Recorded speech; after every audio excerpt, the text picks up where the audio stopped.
ajar Tuhan setiap orang tahu bahwa Engkaulah sebenarnya Yesus Kristus Tuhan Juru Selamat manusia melalui hidup kami.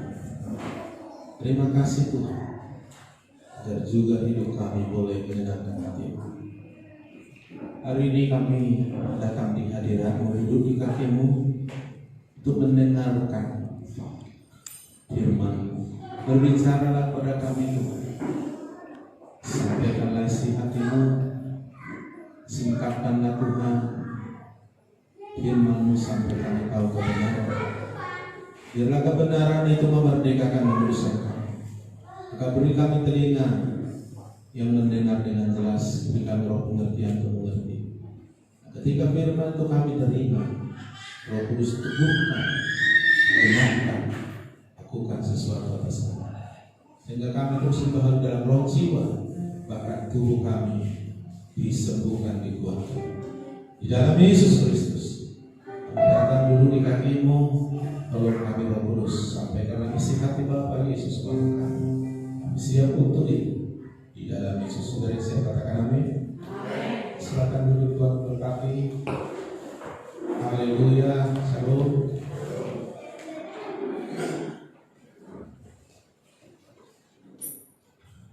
Iya. Setelah kita percaya dengan bertobat, mengaku Yesus Kristus Tuhan, kita diampuni dan kita menyatakan iman kita dengan tindakan dibaptis, maka kita diselamatkan, disucikan, menjadi anak Allah. Dan saudaraku, setelah itu Tuhan mau kita terus bertumbuh mengenal Dia. Dengan mengenal Dia dan kebenaran firman-Nya, kita akan bertumbuh menjadi kuat secara rohani, dari bayi rohani menjadi dewasa rohani seperti Yesus. Nah, kita manusia jasmania, tetapi diciptakan baru oleh Tuhan melalui firman dan rohnya menjadi manusia baru. Dan manusia baru kita ini yang penting sekali, dan ini yang nanti akan mewarisi kerajaan surga. Manusia jasmani alam kita ini akhirnya harus kembali jadi tanah. Makanya kita tidak ikut mengikuti keinginan daging kita.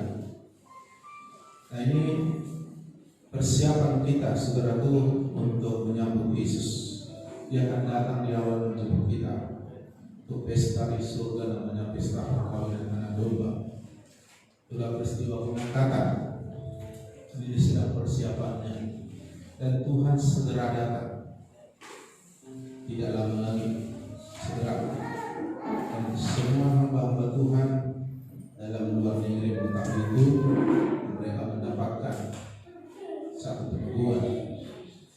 Dan orang-orang yang siap adalah orang-orang yang memang menyiapkan diri. Mari kita melihat dulu 1 Tesalonika 5 ayat 23. Di sana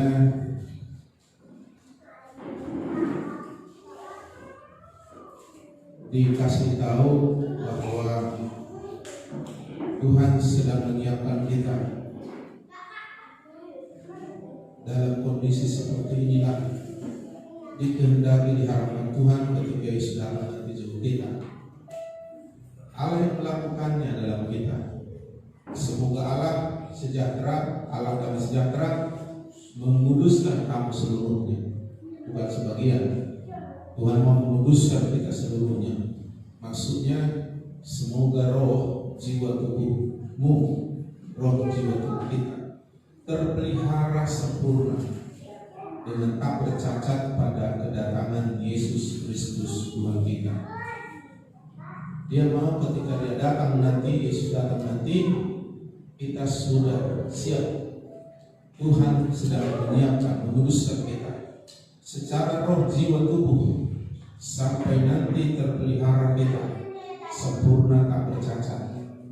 Ini artinya dewasa rohani. Jadi jasmani kita tidak menentukan rohani kita. Bisa saja orang sudah tua tapi rohaninya baik, tetapi bisa saja orang nampaknya secara jasmani masih muda tapi sudah dewasa banget. Itu berbeda. Manusia rohani dengan manusia jasmani berbeda. Ketika kita berbicara tentang kekekalan, maka berbicara tentang manusia rohani. Jadi Tuhan mau ketika Dia datang kita sudah dewasa, seperti pengantin wanita yang dewasa, karena tidak mungkin dinikahkan anak-anak. Ketika kita lahir baru kita masih anak-anak bayi, makanya kita harus bertumbuh di dalam Tuhan. Kita tertanam di pelataran Allah, bertunas di hadapan Tuhan, sudah bertumbuh. Kita dirawat di rumah Tuhan, di gereja, kita dapat makan minum yang cukup dari Tuhan melalui firman dan Roh Kudus, sehingga kita bertumbuh dan didandani, ya, sehingga kita pada waktunya maka Dia sudah mengangkat kita sebagai mempelai wanita, pengantin wanita yang dewasa. Haleluya. Jadi akan ada masa nanti Tuhan akan meniup sangkakala. Disuruh Tuhan, para malaikat datang meniup sangkakala dan berseru. Semua mata di muka bumi akan melihat dan mendengar. Lalu Tuhan turun di awan-awan yang kasar. Semua mata melihat. Ketika suara para malaikat sangkakala ditiup, maka tiba-tiba yang meninggal, yang percaya Yesus, yang sudah siap diangkat, tiba-tiba berubah, bangkit dari kubur, berubah dengan tubuh kebangkitan. Bersamaan itu kita yang masih hidup, yang siap diangkat, terus memiliki tubuh kebangkitan, tubuh kemuliaan, bukan tubuh sekarang. Lalu naik besok menyambut atau mendatangi Yesus di awal-awal. Jadi Yesus tidak meminjamkan kaki di muka bumi. Dan setelah itu Tuhan dan orang-orang percaya yang memiliki firman, yang hidup dalam kebenaran, orang-orang Kristen yang dewasa yang sudah kuat dan tahu kebenaran, tidak ada lagi di muka bumi. Tuhan tidak ada lagi di muka bumi bersama orang-orangnya. Semua ada di surga. Tujuan penjemputan itu adalah untuk pengantin pria menjemput gerejanya, pengantin wanita untuk pesta perkawinan dan manual. Bumi tanpa Allah. Disitulah Antikristus berkuasa 3,5 tahun. Secara kejam dia merajai dunia, seluruh dunia. Dan itu saudaraku, masih banyak orang percaya yang tinggal di muka bumi yang tidak terangkat. Bisa ada pas hari Minggu pengangkatan terjadi, lalu tiba-tiba satu tinggal, satu tidak, kata kita. Artinya ada yang tidak siap, ada yang siap. Lalu naik menyambut mendatangi Yesus di Makassar. Nah, kalau yang di gedung gereja yang beribadah setia pun sempat tak diangkat, apalagi tak gereja. Tapi bukan menentukan memastikan kalau kita sudah belajar gereja. Masalahnya apa tujuan kita ke gereja? Nah, saudaraku, ketika Antikristus menguasai, Allah tidak ada lagi di muka bumi. Sekarang kan Allah masih pegang kontrol. Ada waktunya Allah tidak pegang. Jadi betul-betul iblis menguasai dan menjadi raja di muka bumi. Dan waktu yang sama kita yang percaya sudah diangkat pesta perkawinan dulu. Dan sejak itulah kita bersama dengan Dia.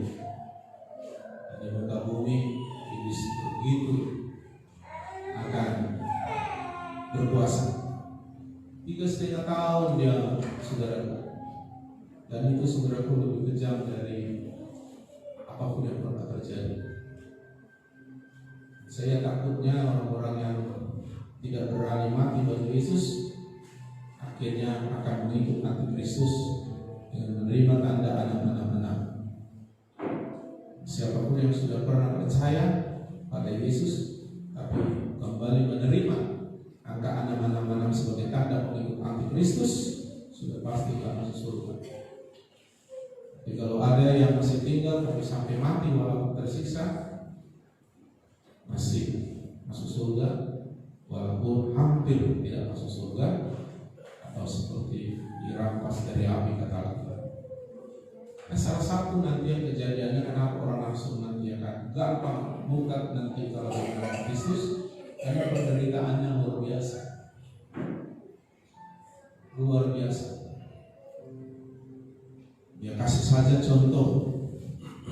Ya kan sekarang aja antikristus kan sudah ada antikristus, orang berkuasa dia. Kau sangkali Yesus, kau hidup.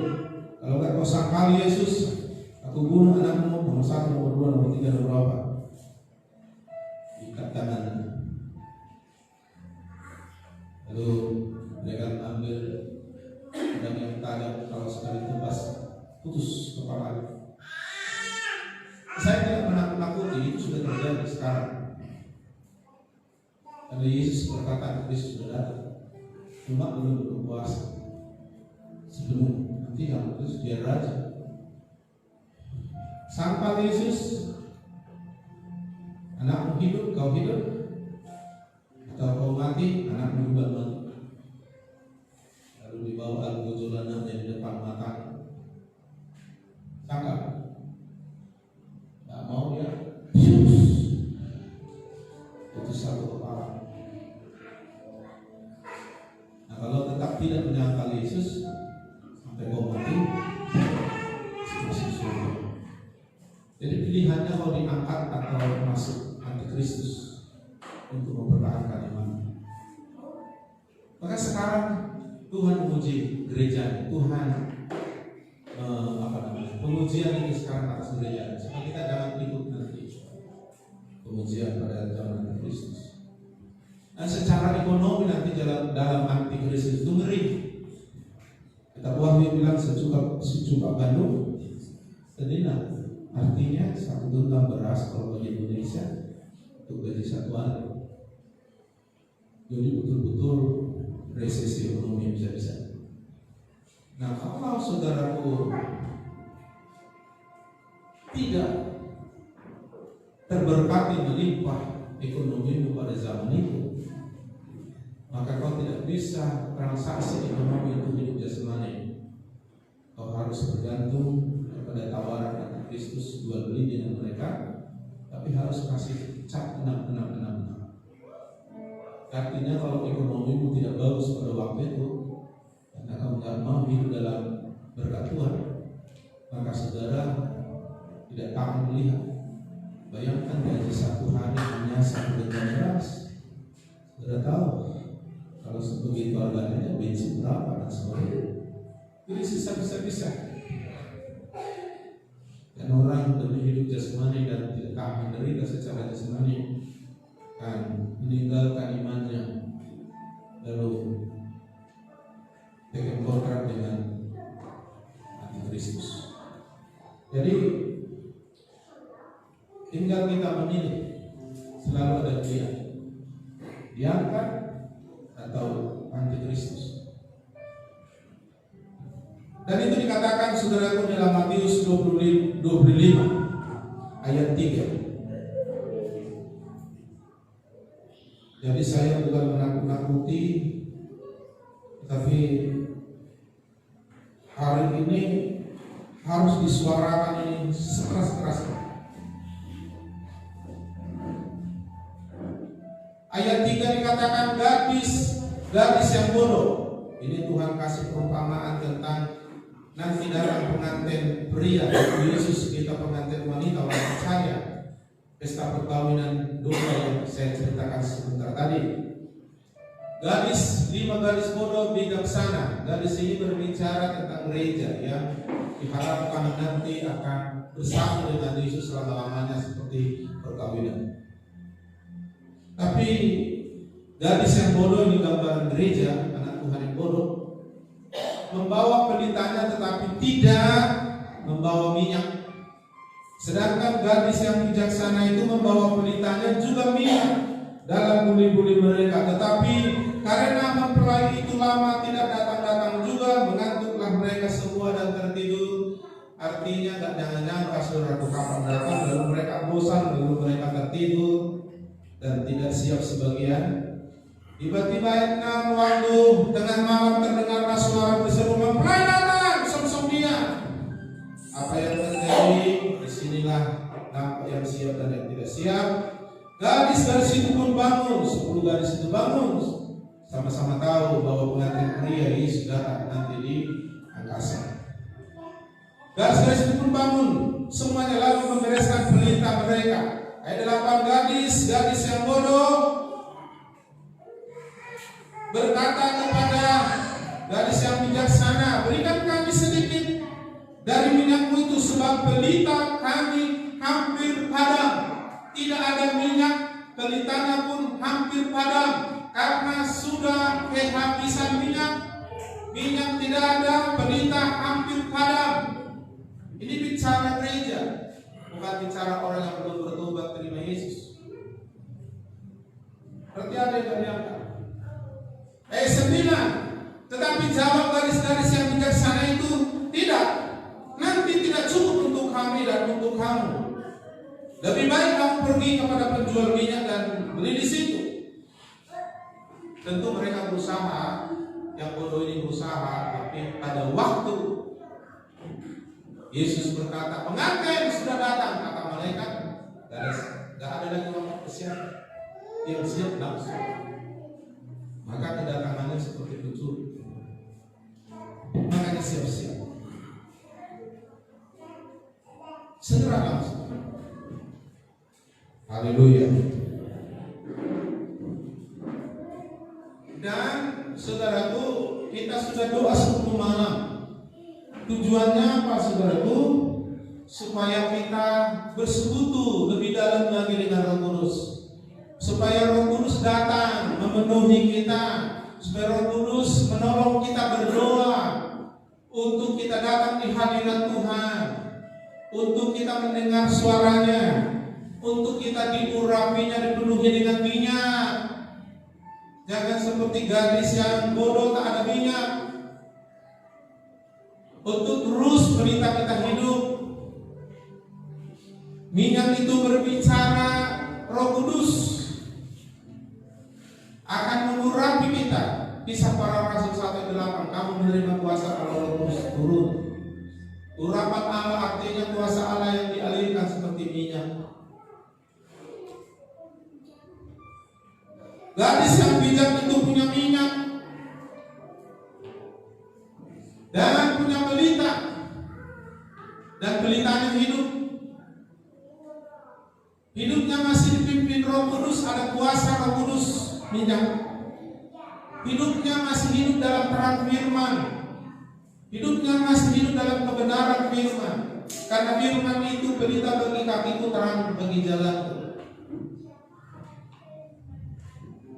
Dan ketika pengantin itu datang, mereka masih punya minyak dan pelita masih hidup. Tetapi gadis yang bodoh habis minyak, pelitanya hampir padam. Artinya saudaraku tidak hidup dalam kuasa pimpinan Roh Kudus lagi. Kehidupan rohaninya hampir padam. Kebenaran firman dalam hidupnya sudah sama-sama. Dan ini kasihan. Itu bicara gereja gadis ini. Itu sebabnya walaupun bukan hanya 10 malam kita menerima dipenuhi Roh Kudus, tetapi apa salahnya kita bikin momen seperti itu supaya kita terus tiap tahun diingatkan jangan sampai ada yang padam, tapi mengisi minyak.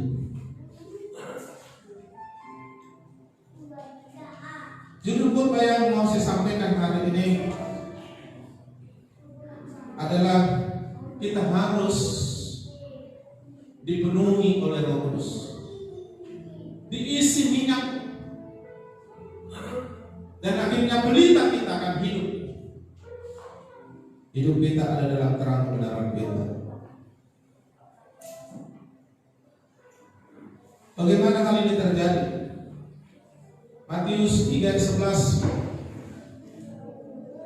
Di sini kita dapat rahasia untuk apa Roh Kudus datang kepada kita. Matius 3:11, aku membaptis kamu dengan air, kata Yohanes membaptis, sebagai tanda pertobatan. Dibaptis air, dibaptis dengan air, itu tanda dia sudah percaya bertobat, berbalik dari dosanya, mengaku dosanya, meninggalkannya untuk disucikan dan diselamatkan. Maka imannya, pertobatannya dinyatakan dengan tindakan iman, dibaptis dengan air setelah dia bertobat percaya Yesus. Bicara kelahiran baru, bicara dia menerima anugerah keselamatan, baptisan air. Tetapi tidak sampai diselamatkan lahir baru dibaptis air, bertobatan. Tapi dikatakan oleh Yohanes Pembaptis, tetapi ia atau Yesus yang akan datang kemudian daripadaku lebih berkuasa daripadaku, dan aku tidak layak melepaskan kasutnya. Yesus akan membaptis kamu dengan Roh Kudus dan api. Ada lagi, tadi dibaptis air sebagai tanda pertobatan untuk pengampunan penyucian dan anugerah keselamatan lahir baru. Tapi lagi Yesus mau membaptis kita dengan Roh Kudus. Ada baptisan air, ada baptisan Roh Kudus dan api, supaya kita diisi oleh minyak, supaya kita ada pelita dan hidup pelitanya. Haleluya. Kita harus berdoa, saudaraku, terjadi pencurahan Roh Kudus. Joel pasal 2 menceritakan pencurahan Roh Kudus, dan itu sudah terjadi 2000 tahun yang lalu. Pencurahan Roh Kudus yang pertama di Yerusalem, ketika mereka mendengarkan apa yang dikatakan Yesus setelah dia naik ke surga. Sebelumnya Yesus bilang, jangan pergi kemana-mana dulu, tunggu di Yerusalem, ada janji Bapa yang akan berikan kepadamu dalam namaku, yaitu Roh Kudus. Lalu mereka sudah mendengar 500 melihat Yesus naik ke surga dan mendengarkan perintah itu, tetapi 120 yang mentaatinya mereka tidak pulang. Lalu mereka, saudaraku, tunggu di Yerusalem. Mereka selalu dengan tekun setia menunggu, bersekutu dan berdoa di sana sampai 10 malam setelah mereka berdoa atau setelah Yesus naik ke surga. Maka Roh Kudus dicurahkan, Roh Allah dicurahkan. Mereka penuh melimpah dengan minyak. Pelita mereka dihidupkan dengan api Roh Kudus. Mereka dibaptis oleh Yesus dengan Roh Kudus dan api pada waktu di Loteng Yerusalem 120 orang, yang 380 pulang karena jualan, karena ini dan itu. Banyak alasan dan mungkin alasannya tepat, tapi hal rohani jauh lebih penting. Kenapa yang terjadi, saudaraku? Dan mereka pun penuh, dimulai dengan tanda-tanda bahasa roh, tapi bukan hanya bahasa roh. Orang Pentakosta sekarang hanya pandai bahasa roh. Bahasa roh itu hanya membangun kita. Untuk apa? Untuk kita kuat melakukan apa kehendak Tuhan. Sebab tanpa kekuatan dari Tuhan oleh Roh Kudus kita tidak mampu. Itu sebabnya, saudara yang dikasih Tuhan, kita berdoa untuk pencurahan Roh Kudus. Ketika terjadi pencurahan Roh Kudus, orang yang siap akan dipenuhi. Pencurahan Roh Kudus ibarat hujan, dicurahkan lalu kita tinggal tampung seberapa kita mau. Saudara, pencurahan Roh Kudus itu akan terjadi. Dan apa yang terjadi kalau pencurahan Roh Kudus itu datang dan memenuhi kita, menguasai kita? Roh Kudus itu memimpin kita. Ketika kita alami, ada 3 hal yang besar terjadi. Yang pertama, kita akan mengalami kebangunan rohani. Yang mati rohani, yang hampir padam tadi, langsung hidup, langsung berubah. Digambarkan di Yesaya 36 ayat 26. Yesaya 36 ayat 26, kamu akan kuberikan hati yang baru, roh yang baru dalam batinmu, dan aku akan menjauhkan dari tubuhmu hati yang keras, dan kuberikan kepadamu hati yang taat. Perubahan di dalam terjadi kebangunan rohani. Kebangunan rohani itu bukan sekedar kebaktian KKR. Kebangunan rohani itu mengalami perubahan yang sangat mendalam di dalam roh hati kita. Hati kita berbalik, hati kita saudaraku dibaharui. Itu disebut lahir baru. Itu disebut kita memiliki cinta mula-mula. Kasih Allah dicurahkan oleh Roh Kudus dalam diri kita. Kristus menjadi real dalam diri kita. Digambarkan Yesaya 32 ayat 15, ketika pencurahan Roh Kudus terjadi, gambarannya begini: sampai dicurahkan kepada kita. Jika curahan hujan Roh Kudus itu memenuhi kita, apa yang terjadi? Digambarkan maka padang gurun akan menjadi kebun buah-buahan, dan kebun buah-buahan itu akan dianggap hutan. Terjadi perubahan yang luar biasa, terjadi terobosan, transformasi dalam kehidupan kita di semua area, mulai dari rohani dan jasmani.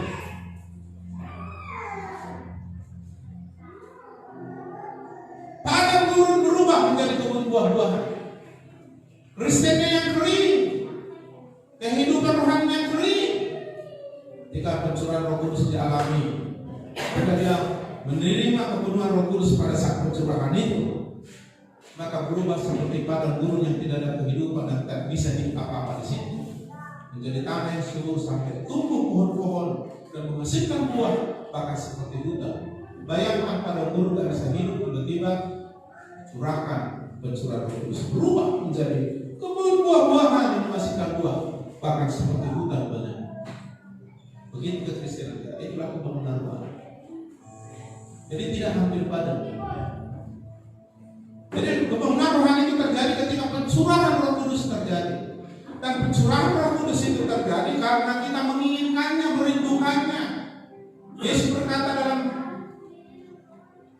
Matius pasal yang ke-7, barang siapa haus, baik dia datang kepada minum. Dan dalam hatinya akan mengalir air. Maksudnya Roh Kudus dicurahkan. Terjadilah seperti Yesaya 32:15, berubah, transformasi dalam semua bidang, mulai jasmani, jiwa kita, tubuh kita. Pencurahan Roh Kudus membawa kesembuhan karena Tuhan mau kita sehat sempurna, tak bercacat nanti. Bahkan ekonomi kita, saya baru-baru pelajari saudara di kitab Yoel, dan salah satu dampaknya adalah ekonomi kita diberkati luar biasa. Itu sebabnya kita harus pakai firman Tuhan. Sudah kita belajar ekonomi kerajaan Allah. Kalau bukan Tuhan yang membangun, sia-sia usaha kita membangun. Kalau bukan Tuhan yang membangun ekonomimu, sia-sia kau saudara membangun ekonomi.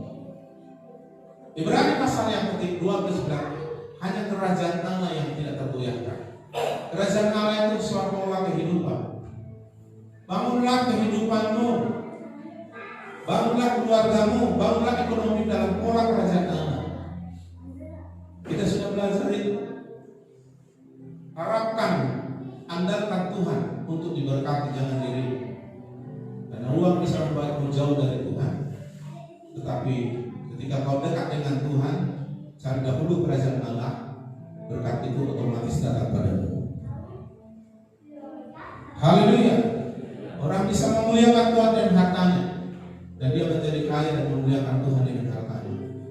Tapi ada orang saudara kaya, tetapi kekayaannya membuat dia sulit masuk kerajaan surga. Bahkan lebih gampang untuk masuk lubang jarum. Itu prinsip yang berbeda. Ekonomi dalam kerajaan Allah. Pada antikristus nanti atau menjelang antikristus akan terjadi krisis sampai detik satu cupang gandum. Kalau ekonomi itu bangun dengan cara sistem ekonomi dunia, semua akan hancur.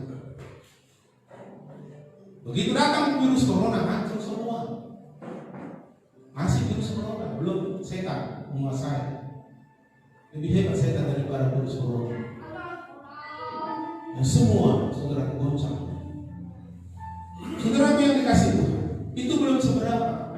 Alkitab bilang semua yang dianggap tidak goncang akan digoncang, supaya tinggal yang tidak tergoncangkan. Yang tidak tergoncangkan adalah orang yang hidup dalam pola kerajaan Allah, orang yang hidup dalam pola ekonomi kerajaan Allah. Muliakan Tuhan dengan hartamu. Apa yang untuk Kaisar beri, apa yang untuk Tuhan beri. Persekutuan itu salah satu cara Tuhan membuat kita memuliakan Tuhan dan bersembah khusus. Dan Tuhan janji Matius 3, intervensi surga akan dicurahkan. Tuhan sanggup melakukan yang tidak mungkin menjadi mungkin bagi orang percaya. 40 tahun orang Israel tidak ada minuman makanan demi mereka disuruh Tuhan dari Mesir ke Kanaan. Tuhan kasih mereka makan minum. Saudaraku, artinya orang melakukan firman Tuhan tidak pernah saudaraku sampai kelaparan. Haleluya. Pakai pola ini. Jangan bangun sistem ekonomimu dengan ekonomi dunia, jangan. Bagi saudara yang belum mentaati, hati-hati. Uangmu bisa membawa jauh dari Tuhan, atau uang yang kau dapat dari berkat prinsip ekonomi kerajaan Allah, uangmu bisa kau pakai memuliakan Tuhan. Uangmu, kekayaanmu menghalangimu, atau uangmu kau pakai memuliakan Tuhan. Jangan sampai. Dan di dalam Matius dikatakan saudaraku, kalau kau melakukan dengan iman, dengan taat, dengan takut akan Tuhan, maka Tuhan menghati belak-belak, dan Dia akan berkati semuanya supaya kau hidup berkelimpahan. Haleluya. Tidak ada masalah kalau krisis ekonomi. 1 kilo beras harganya 500.000, tidak ada masalah kalau kita diberkati dengan. Tapi kalau kau tidak, maka di situ kau akan tergoda dengan antikristus. Saudara yang dikasih Tuhan, jadi Tuhan baca di kitab Yoel pasal 2 itu saudaraku yang bicara juga tentang Tuhan memberkati kita karena mengalami curah Roh Kudus. Haleluya. Prinsipnya kita salah kalau kita ingin cepat kaya. Yang salah adalah cinta akan uang.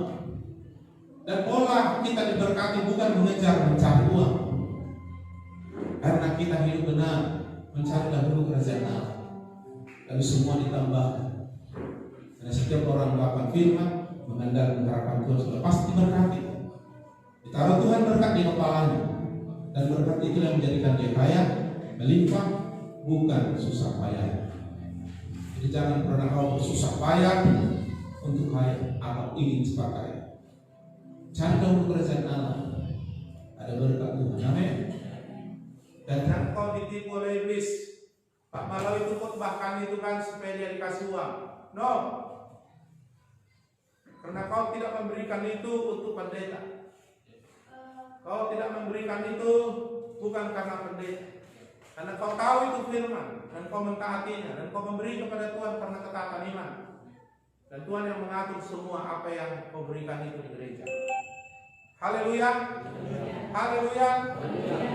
Nah saudara yang dikasih Tuhan, kalau kita lihat di dalam Alkitab saudaraku, selalu Tuhan menyinggung dulu hal jasmani supaya kita jangan terlalu berat saudara mengikut Tuhan.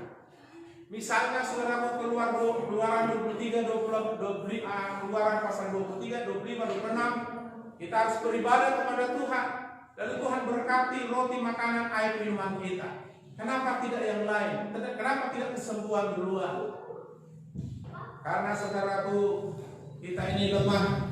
Kalau tidak Tuhan intervensi dulu secara fisik. Tetapi harus dimulai dari dalam. Haleluya. Ini sebabnya berdoa untuk pencurahan Roh Kudus. Dan ketika pencurahan Roh Kudus itu kita haus datang sama Tuhan, kita akan minum, kita akan dipenuhi. Tetapi juga ada orang yang tidak haus, tidak hidup, tidak datang. Pencurahan Roh Kudus tidak ditampung. Pencurahan Roh Kudus itu maksudnya supaya kita dipenuhi. Dipenuhi artinya kita dikuasai. Dipenuhi artinya Tuhan berkuasa. Artinya kita gampang dipimpin oleh Roh Kudus. Ibarat sungai yang banjir yang deras, kita gampang di bawahnya saudara. Nah seperti itu saudara.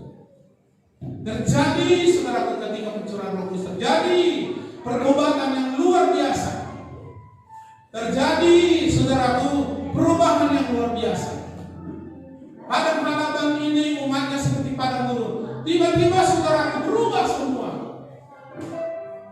Berdoalah untuk itu. Itu sebabnya Berkali-kali ketika terjadi kekeringan di bangsa Israel, di mana Tuhan menyuruh Nabi Elia bersembunyi di sungai Kerit. 3,5 tahun tidak datang, juga terjadi krisis ekonomi dan masalah besar. Dan Tuhan bilang, tunjukkan dirimu ke raja karena kau dicari. Lalu dia berdoa berkali-kali supaya datang hujan. Itu ada hubungannya, saudaraku. Begitulah kita dengan tekun, kita sungguh-sungguh berdoa untuk mencurah terus. Makanya sebelum malam, kenapa enggak hari pertama? Karena Tuhan mau mereka sungguh-sungguh. Mereka sungguh-sungguh. Tuhan itu kadang-kadang waktu ada seorang raja minta kesembuhan dari kusta, lalu Nabi Elia bilang, suruh itu raja ke sungai Anum, menenggelamkan dirinya 7 kali. Kenapa enggak sekali? Itu berbicara harus sungguh-sungguh, harus ingin, harus pingin, harus haus, harus seperti orang yang lapar, seperti orang yang haus, harus makan kalau dia tidak mati. Nah, seperti itu kita haus akan Tuhan. Kalau enggak haus, maka kita tidak melakukan itu. Raja sempat protes. Dia mulai secara daging, aku ini kan hebat raja. Apa yang mesti ke sungai itu kotor. Lalu jauh, kenapa enggak sungai yang lain?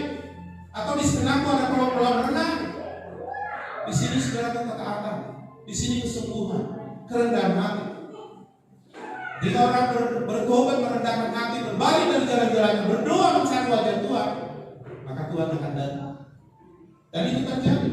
Akhirnya dinasihati oleh pembantunya. Seandainya Tuhan diberikan yang lebih berat, apakah Tuhan mau asal sembuh? Akhirnya untuk tujuan dia mau. Dia celupkan 7 kali. 7 kali itu berbicara harus mereka betul-betul mentaati Tuhan. Haleluya. Seperti orang haus, makanya berbahagia orang lapar haus akan kebenaran karena mereka akan dewasa. Jadi kalau saudara datang bukan dengan haus karena tidak butuh, ya harus dibaptis Roh Kudus ya begituan. Kalau enggak akan dapat. Hanya yang haus, mengeram dia, berseru dia. Kalau aku tidak dapat, Tuhan aku mati. Memang kalau saudara tidak dipenuhi Roh Kudus, saudara akan mati rohani. Karena Roh Kudus yang membangkitkan tubuh Yesus dari kubur. Demikian juga Roh Kudus yang akan membangkitkan hidupmu mengalami kemenangan rohani. Lalu diisi dengan minyak, lalu beritahu hidup. Ketika datang nanti pengantin, kau sudah siap. Jangan harap naik ke surga kalau kau nggak penuh Roh Kudus nanti dalam pengangkatan. Saya harus sampaikan ini juga yang menonton siaran langsung ini.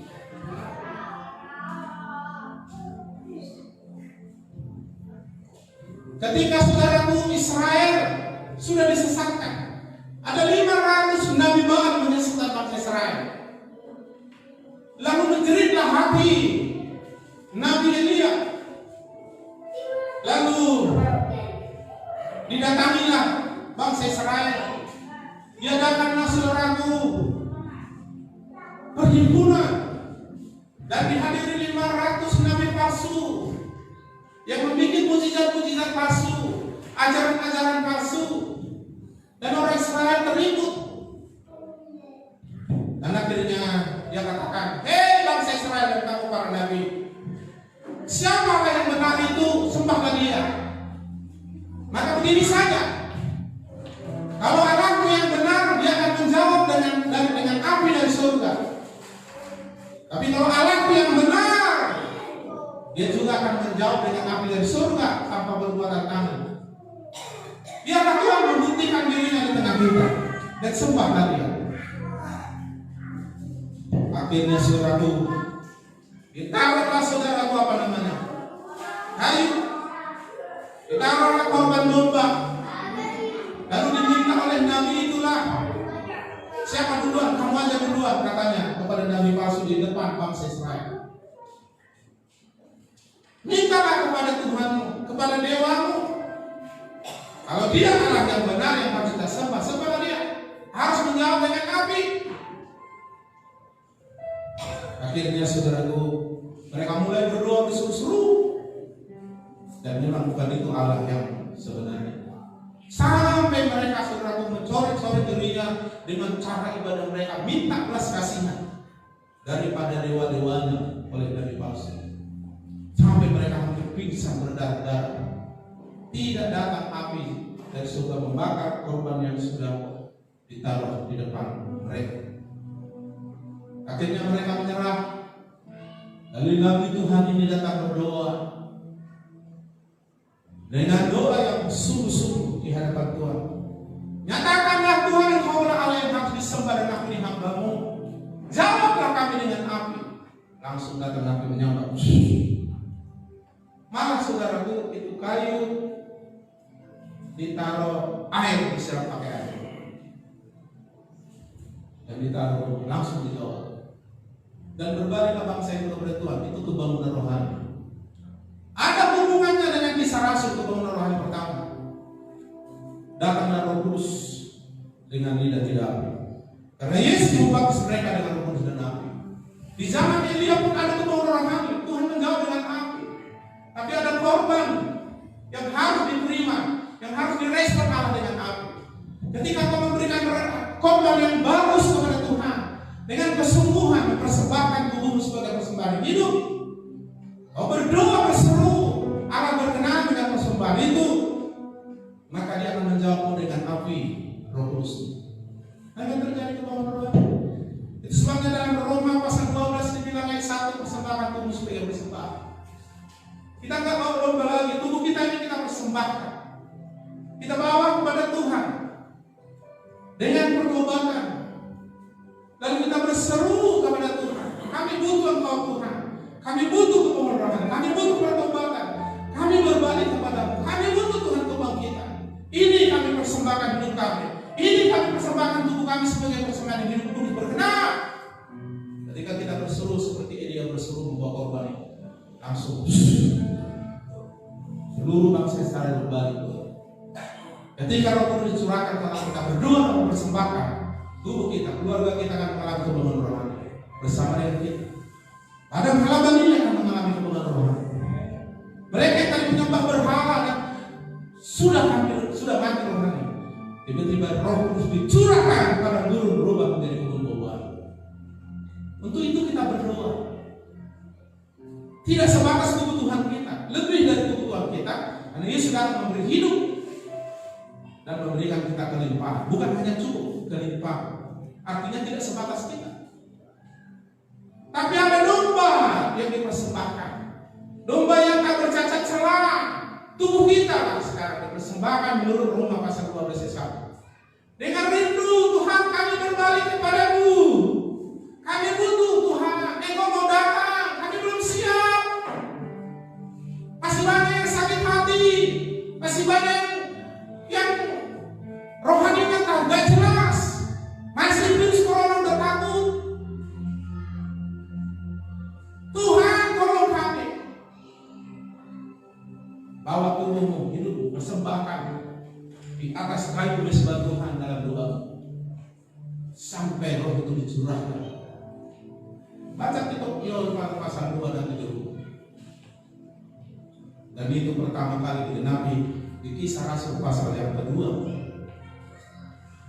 Yang kedua di Azusa Street di Amerika. Sekarang yang ketiga sekarang itu.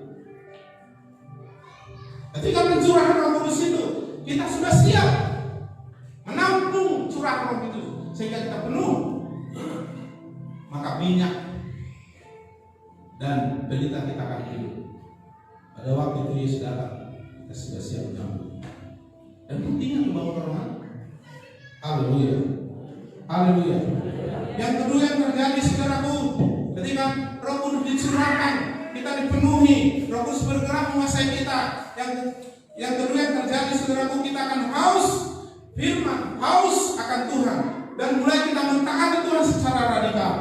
Di Yesaya 36 ayat 27, Rohku akan kuberikan diam dalam batinmu, aku akan membuat kamu hidup menurut segala ketetapanku, dan aku akan berbuat berpegang pada peraturan-peraturanku dan melakukan terjadi keradikalan.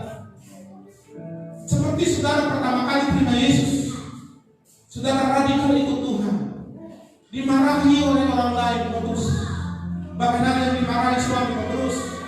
Ini pencurahan Roh Kudus lebih lagi saudara. Tidak ada kompromi lagi. Bahkan Petrus setelah mengalami pencurahan Roh Kudus, nggak ada takutnya lagi. Tadi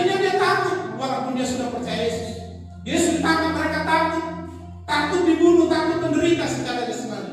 Mereka sembunyi, mereka lari. Setelah 3,5 tahun bersama Yesus, mereka takut, mereka tak berani. Lalu Petrus yang agak berani dan 12 rasul sembunyi-sembunyi. Lalu ada gadis kecil, kau sering melihat, sumpah aku tak kenal. 3 kali dia menyangkal Yesus. Dan akhirnya mereka kembali ke hidup lama, mati rohaninya lagi. Tapi setelah Yesus bangkit, dicarinya lagi mereka, diteguhkannya lagi. Lalu terakhir dibilang, tunggu di Yerusalem, janji Bapa adalah Roh Kudus dalam namamu. Dan mereka mendengar mentaatinya. Dan sejak curahkan Roh Kudus atas mereka 120 rasul, gak ada takutnya. Mereka muncul di depan banyak orang. Provokator banyak di waktu itu karena ada konferensi sedunia ada di situ. Termasuk provokator yang menyalibkan Yesus ada di situ. Dia berdiri, tadi perempuan yang kayak begitu Yesus takut. Tapi Roh Kudus sudah memberi kita roh ketakutan. Dia khotbah. Yesus yang kamu salibkan, dia tunjuk hidung mereka. Karena bangkit kami saksinya. Dan kuasa Roh Kudus bekerja dicurahkan, terjadi pertobatan. 3.000 orang bertobat hari itu, termasuk yang menentang Yesus. Dibaptis hari, terjadi kebangunan rohani.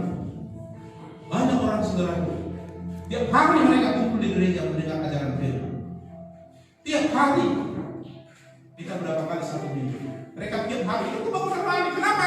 Mereka haus akan Tuhan. Mereka ingin firman, lebih dekat, lebih mengalami Tuhan. Dan mereka ingin mentaati Tuhan setiap apa yang mereka dengar. Itu kebangunan rohani. Itu terjadi kalau Roh Kudus dicurahkan, bukan sekedar bahasa roh, getar-getar. Lalu menganggap kita lebih rohani dari orang lain. Sombong berani namanya. Tapi di sini Roh akan diberikan dia. Haleluya. 1 Korintus 3:16 katakan, tidak tahukah kamu bahwa kamu rumahnya baiknya Allah, tempat kediaman Roh Kudus, tubuhmu tempat kediaman Roh Kudus. Itu sebabnya persembahkan tubuhmu sebagai persembahan hidup kudus berkenan, supaya ini menjadi rumah yang kudus sebagai tempat yang kudus namanya Roh Kudus. Itu sebabnya kita harus disucikan dari setiap pertobatan. Lalu kita dengan haus, Tuhan kami mati kalau tanpa Engkau.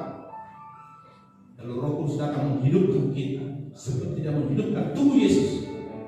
Dan tubuh Roh yang sama akan menghidupkan tubuh kita yang panah ini. Kita dibebaskan di mana Roh Allah bekerja di situ ada kebebasan, ada damai sejahtera, ada air kehidupan memancar, bukan hanya dalam diri kita kepada orang lain. Haleluya. Siapapun yang menerima air yang mengalir itu Roh Kudus akan dihidupkan. Kali sudah hidupkan orang mati, sembuhkan orang sakit, usir setan-setan, kabarkan kabar baik, lepaskan yang mereka, sembuhkan hati yang luka, bebaskan yang terkurung. Yesaya 61 bilang, Roh Allah ada padaku, dia mengurapi aku. Haleluya. Sekarang kita, Tuhan mau membebaskan mereka yang terikat. Tadi baru datang dari mana ini? Sejak lahir anaknya,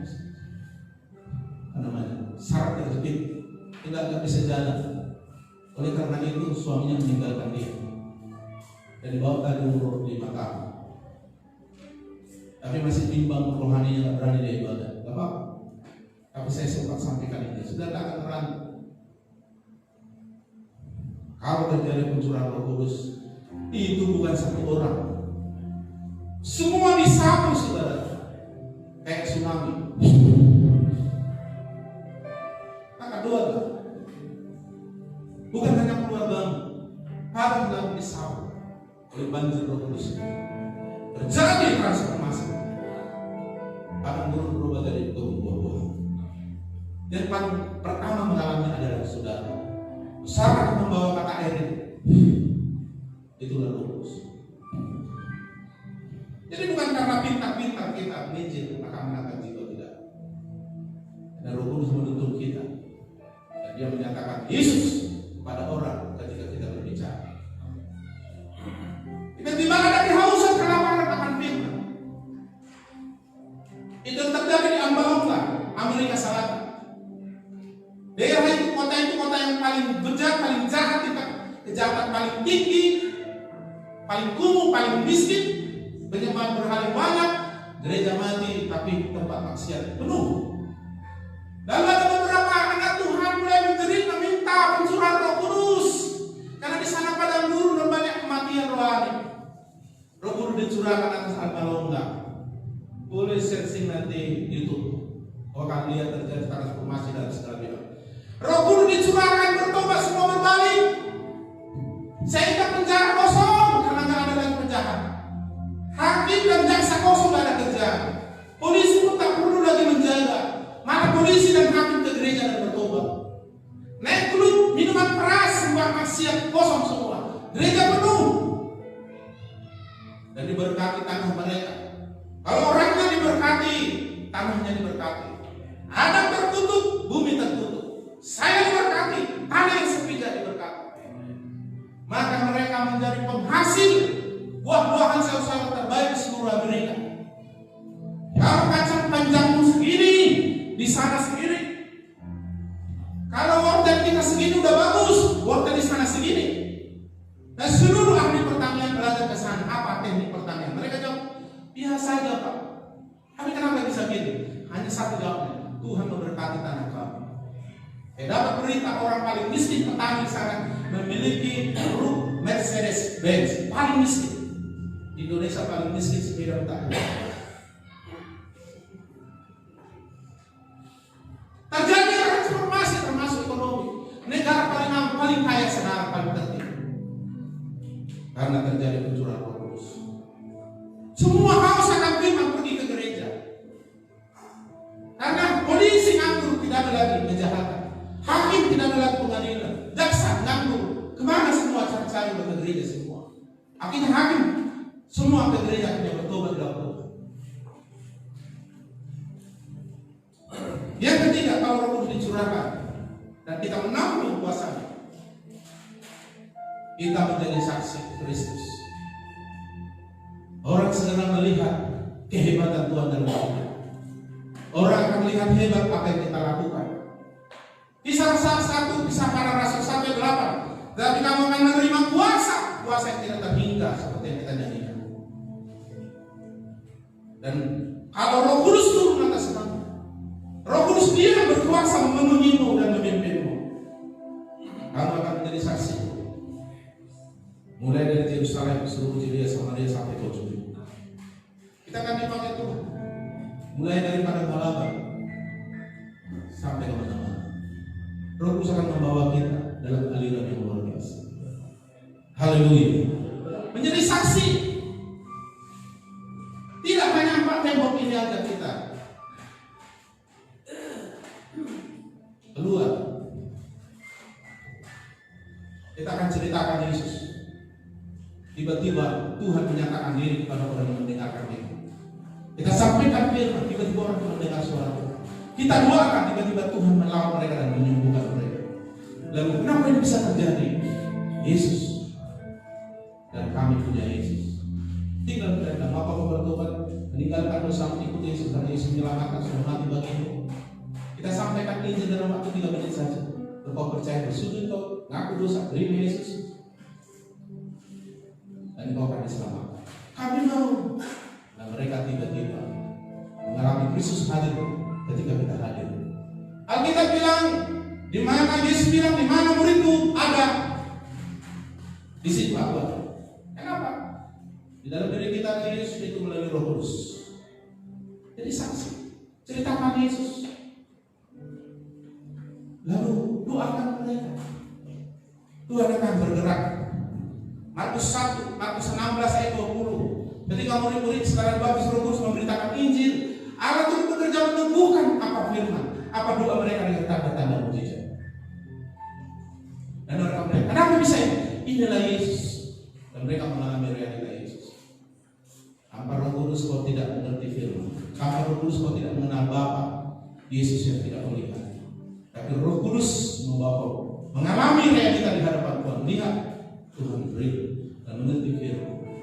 Makanya siapa yang menghujat Roh Kudus tidak bakalan selamat. Karena dia saja yang membawa orang tahu bertobat dan terima siapa Yesus. Maka Makanya jangan padamkan Roh Kudus. Kalau padamkan Roh Kudus, maka padamlah apimu, kosonglah minyak. Hendak kamu jangan mau dengan anggur, tapi penuhlah dengan Roh Kudus. Kalau orang mabuk, saudaraku, ngomongnya ngelantur, hidupnya nggak jelas. Tapi kalau kita mabuk Roh Kudus, ngomong kita bahasa baru. Hidup kita dituntut bukan maunya kita lagi oleh Roh Kudus. Kita dibawa arus deras di sungai yang panjang keluar, sampai kita nggak mampu lagi melawan. Lebih bagus sebenarnya. Lalu kita dibawa dengan cepat masuk pada percepatan pertumbuhan kepada rencana Tuhan. Ini waktunya sangat cepat. Bahkan saya baca siaran langsung Benih terakhir ini, dia bilang segera datang, sudah segera datang. Haleluya. Yesaya 61 ayat 1, Roh Tuhan ada padaku ketika dia memenuhi kita. Oleh karena Tuhan mengurapi aku, terima kuasa Tuhan minyak. Dia telah mengutus aku menyampaikan kabar baik. Begitu kita ceritakan Yesus, Yesus itu real bagi orang ini. Dan Roh Kudus yang berbuat. Oleh Roh Kudus Tuhan Yesus menjadi real bagi kita. Oleh kita yang dipenuhi Roh Kudus, waktu kita cerita Yesus orang, Yesus menjadi real. Oleh Roh Kudus firman itu kita dengar dengan jelas di bawah iman, bahkan tahu hal-hal yang akan datang. Dan oleh Roh Kudus yang memanggil kita, firman yang kita sampaikan menjadi hidup. Kuasa itu akan kita buat, saudara. Mengapai? Orang sengsara akan mendapat jawaban. Merawat orang-orang remuk hati, yang hancur hati, yang habis dirusak oleh penderitaan dunia ini. Untuk memberitakan pembebasan kepada orang-orang taban dan kelepasan kepada orang terkurung oleh setan. Banyak orang diikat di sekarang lewat dosa, lewat roh jahat, oleh kutuk. Siapa yang bisa membebaskannya? Tuhan. Lalu kau panggil Tuhan Yesus datang. Dia tidak datang dengan cara 2000 tahun lalu. Dia datang lewat Roh Kudus dalam dirimu. Dan kuasa yang dari Roh Kudus yang kau miliki itulah yang kau pakai melepaskan mereka. Haleluya. Haleluya. Itu maksudnya saksi.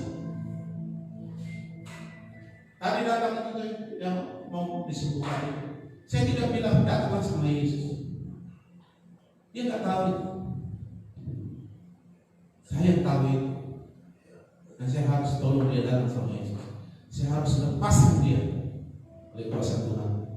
Dan kuasa Tuhan yang memiliki lebih besar, lebih kuasa dari kuasa iblis menjerat dia. Maka dia harus dilepaskan, bebaskan. Jadi bukan hanya sekedar kata-kata firman itu, tetapi menjadi bukti penuh kuasa bagi orang yang sudah dipenuhi Roh Kudus. Itu maksudnya jadi saksi. Makanya jangan takut menyaksikan Yesus, tapi yang jelas minta Roh Kudus memimpin, menguasai. Kau tidak sendirian, Tuhan akan bekerja darimu. Tinggal ketumpang tangan, kuasa itu akan mengalir dalam dirimu dan yang menghancurkan belenggu penyakit itu. Akan saya percaya bagi saudara, ikut Tuhan tidak akan kena virus corona. Haleluya. Yang kena virus corona adalah yang kotor badannya, yang kotor hatinya. Kalau kau bersih hatimu, bersih badanmu, kau tidak akan kena virus corona atau virus apapun itu. Yang kena penyakit dan penderitaan, kata Mazmur 117 orang menderita dan sakit karena dosa kesalahan. Meskipun kita sudah ada SKMTRI bisa beribadah, tapi ikuti aturan karena mereka juga hamba Tuhan dalam hal yang baik bagi rakyat. Tadi saya lihat tidak ada air. Jangan sepele kita. Tuhan kadang-kadang mau marah izinkan bagi orang salah penderitaan. Tuhan tidak mau kita sembarangan. Haleluya. Maka harus air dan apa di sini. Dan memang kita harus bersih, bukan hanya ibadah. Jadi saya harapkan setiap ibadah baik di rumah, baik di apa, sudah cuci tangan, masuk, pulang cuci tangan. Haleluya. Bukan karena takut, tapi jangan sampai sakit. Amin. Amin. Apalagi saudara harus salaman. Memang dilarang juga salaman. Harus salaman, cuci tangan. Jangan sampai nanti dari tangan kau pegang mulut, hidung, mata, masuk. Orang menderita dan sakit karena kesalahan atau karena dosa. Makanya kau harus bersih jasmani, bersih hati, kau nggak akan tenang. Haleluya. Makanya intinya adalah sekarang kan new normal katanya. Maksudnya saudara itu normal yang baru sekarang. Dituntut harus bersih. Haleluya. Nggak boleh sembarangan. Yang pilih-pilih batu-batu. Berdoa supaya sembuh dan pakai masker kalau harus datang beribadah. Harus tetap, karena kalau sempat kita salah, pemerintah bertindak. Amin. Haleluya. Gak boleh kita mencobai Tuhan.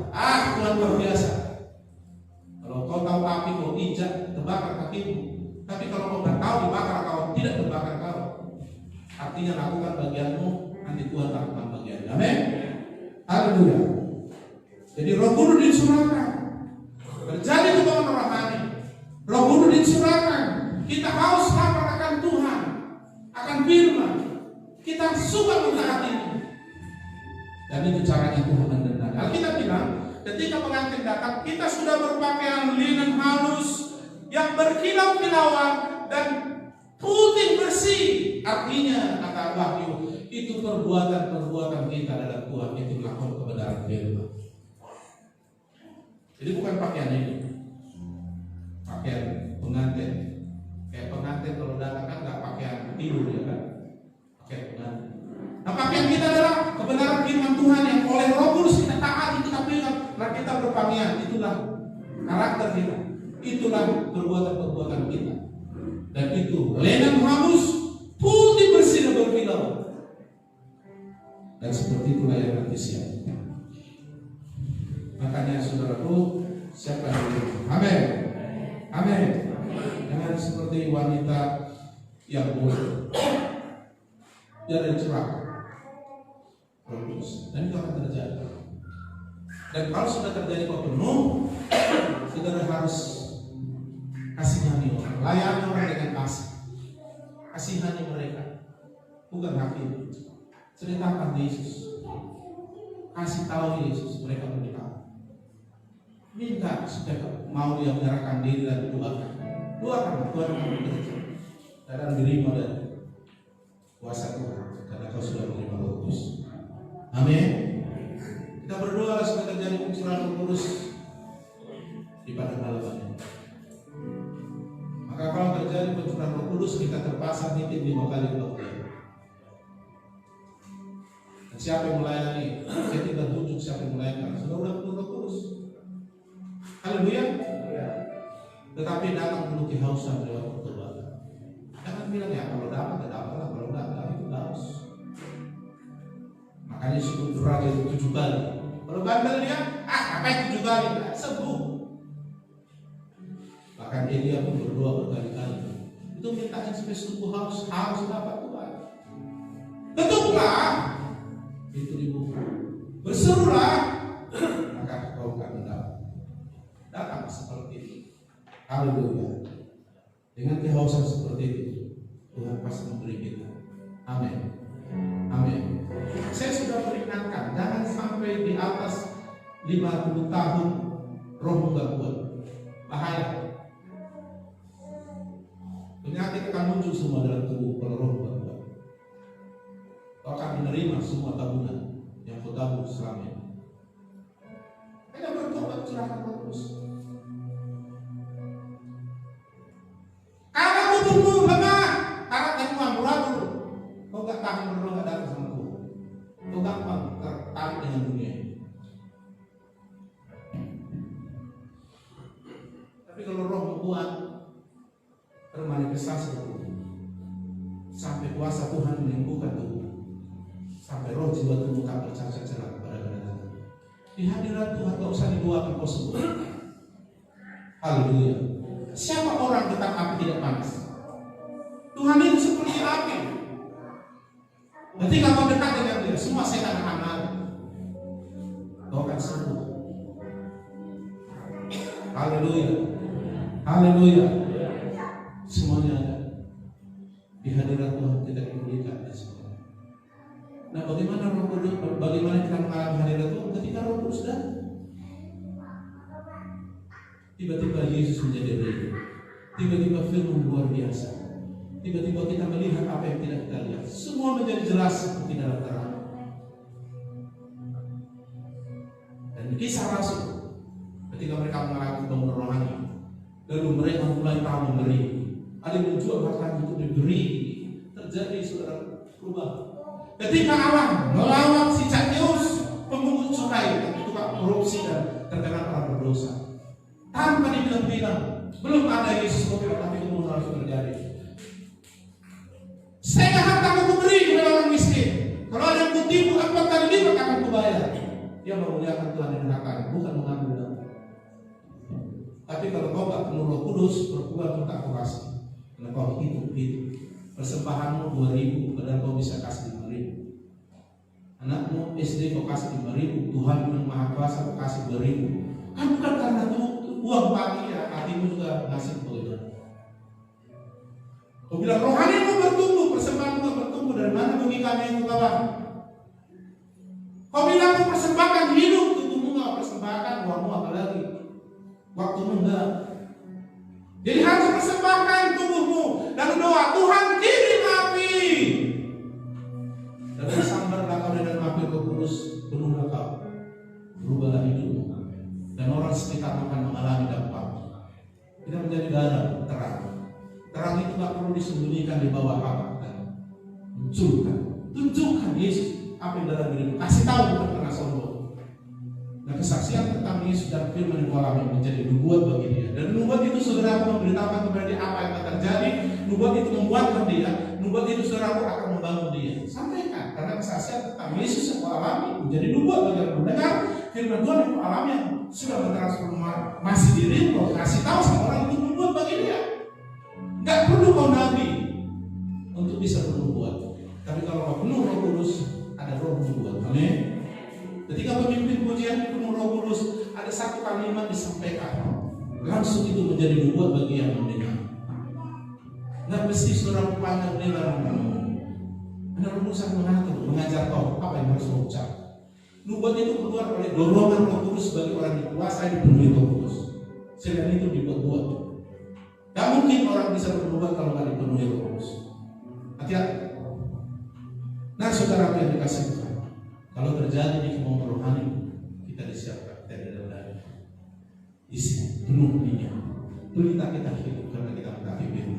Begitu malaikat datang, cek, pengantin sudah datang, kita siap langsung. Saudara mulai minta lagi persiapan lagi semua ada waktu. Orang bodoh selalu terlambat menyesal. Tapi Tuhan bilang kita harus berbicara. Begitu mendengar lakukan firman. Haleluya. Sudah 10 malam kau berdoa, ini kau berdoa. Ayo kejar, haus. Kalau enggak kau mati. Apa saudara pikir saudara hidup selama di muka bumi secara jasmani aja kita akan mati? Yesus itu pasti datang. Setuju atau tidak setuju, dia pasti datang. Dan dia hidup apa yang kau buat. Diharapkan Roh Kudus sedang berjalan memimpin kau berbuat sesuatu apa yang dikehendaki. Kau sedang berjalan dalam terang firman. Kau membuat firman itu pelita bagi kaki terang berjalan. Kau diisi penuh dengan minyak karena Roh Kudus datang. Haleluya. Hari ini percepatan harus kita lakukan. Aku bayangkan selama virus corona ini, kalau datang pas virus corona ini banyak gak ikut mengatakan. Alasan sudah. Terlalu takut sama virus corona. Padahal saya sudah di khotbah secara langsung saya jalan. Jadi alasan, karena saya buat di status jangan karena virus corona. Haleluya. Bukan maksudnya kita sembarangan. Apalagi yang tua-tua, kebetulan ahli virus bilang yang tua-tua jangan datang ke kebaktian. Dulu nggak datang. Ya itu strategi saya kalau nggak datang. Ya lumayan kalau nonton siaran langsung yang saya buat seperti itu. Jadi saya sudah sampaikan di siaran langsung banyak hal, nggak tahu saudara nonton. Tapi memang kayaknya belum terkonek. Masih 54 orang men-subscribe YouTube saya bikin siaran langsung. Pada jemaat di pengumuman itu hampir 800. Berarti belum konek. Jangan-jangan yang di sini nggak pernah nonton, nggak pernah subscribe itu. lalu tonton video-video yang gak jelas itu. Jadi tontonlah, karena saya sudah sampaikan apa yang saya dapat dari Tuhan. Haleluya, haleluya, haleluya, amin. Ya berdoalah ke Surah Roh Kudus.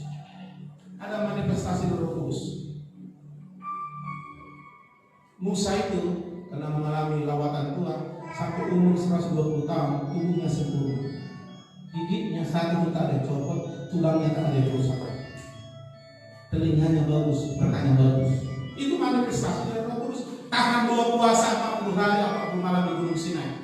Umur 80. Sudah tahan 1 minggu 2 puasa. Dan itu nggak bisa dibuat-buat.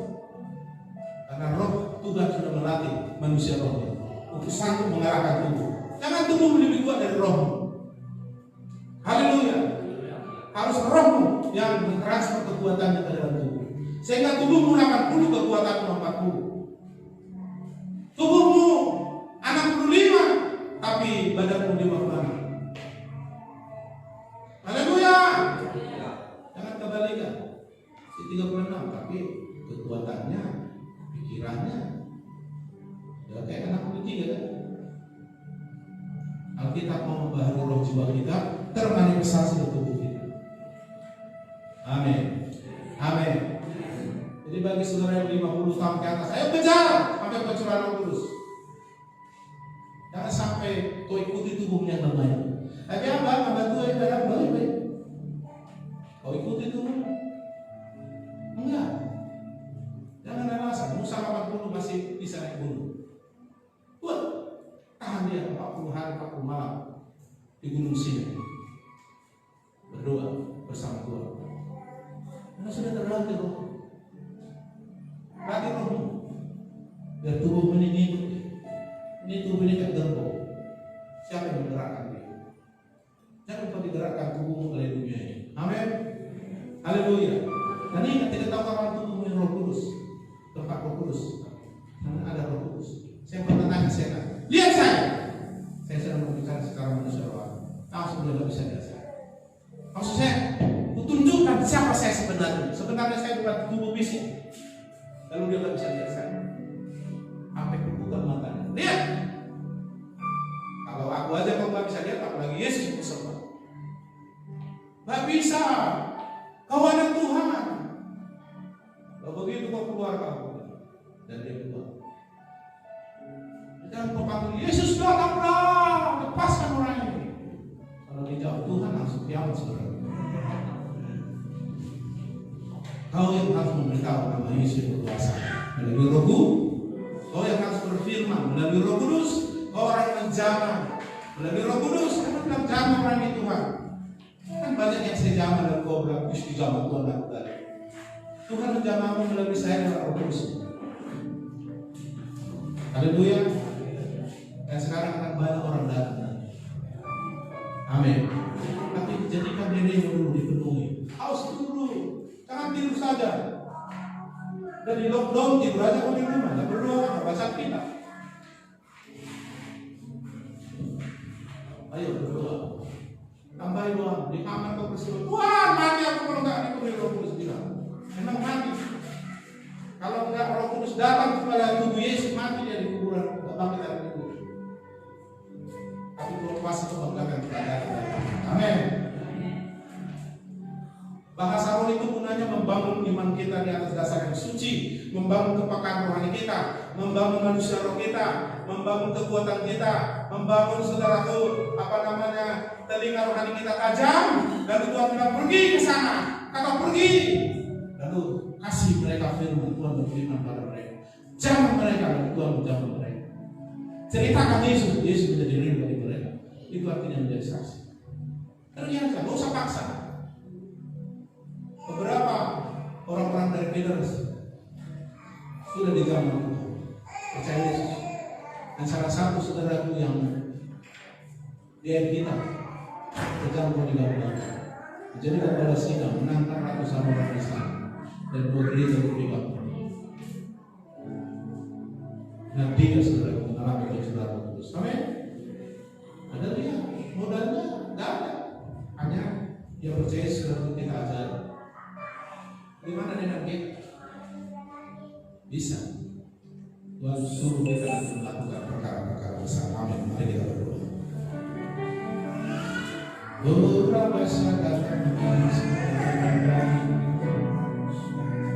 Mari kita merendahkan hati. Biarkan Roh Kudus menerangi seluruh hidup kita. Biar kita seperti yang haus lapar, yang hampir mati kalau tidak dikasih minum oleh Tuhan melalui Roh Kudus. Dan memang itulah kenyataan. Karena kita tak bisa hidup tanpa Roh Tuhan. Iman kita terbatas, kekuatan kita terbatas.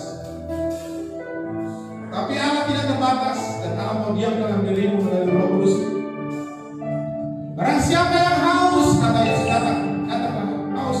Katakan aku butuh Engkau Tuhan. Ampuni aku butuh Engkau Tuhan. Bapa, berikan aku Roh Kudus dalam Yesus. Yesus, baptiskan aku dengan Roh Kudus. Curahkan Roh-Mu Tuhan. Oh, haleluya.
menolong. Saat kau haus, datang kepada Bapa dalam nama Yesus akan membaptis. Siapa yang ingin berbilang?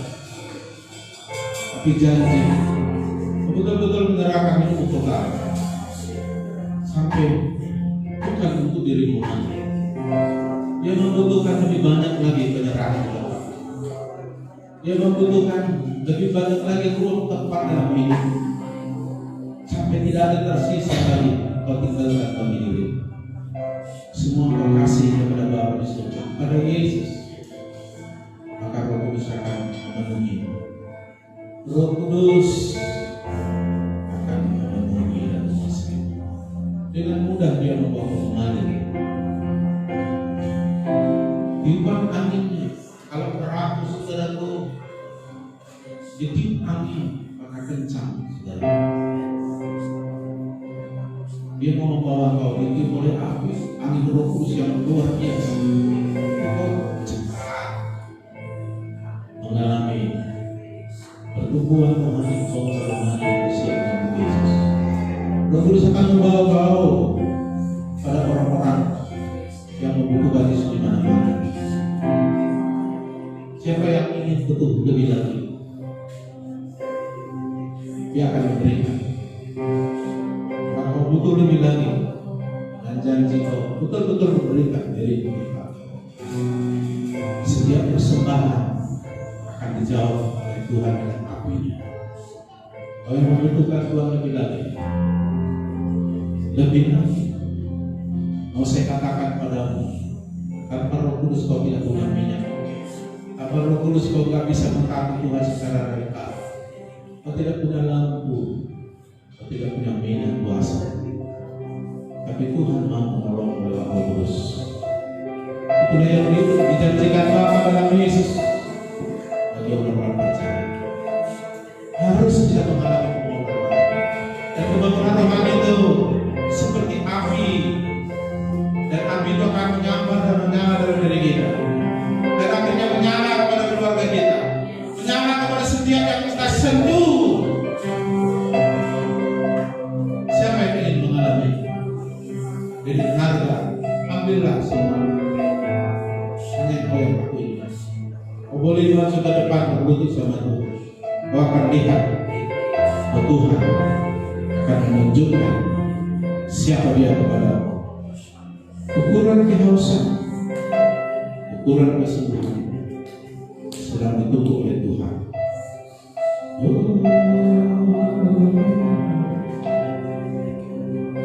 Kalau ada yang mau bersama saya, boleh kau maju ke depan. Tapi saya harap kau jangan ikut-ikut. Dengan iman, dengan hati, berlutut, aku mau. Apalagi kau sudah lemah, hampir padat, dan dagingmu sangat menguasai. Jika sulit kau bertahan Tuhan, sulit datang pada Tuhan, perlu dipakaikan manusia roh. Upaya bersyadar dan menyusup, rina bersyadar dan mari mulai berbicara.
terhadap pengajaran.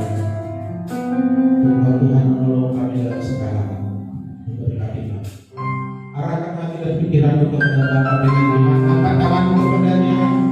Mudah-mudahan terima berkat yang melimpah dari Bapa kita di surga.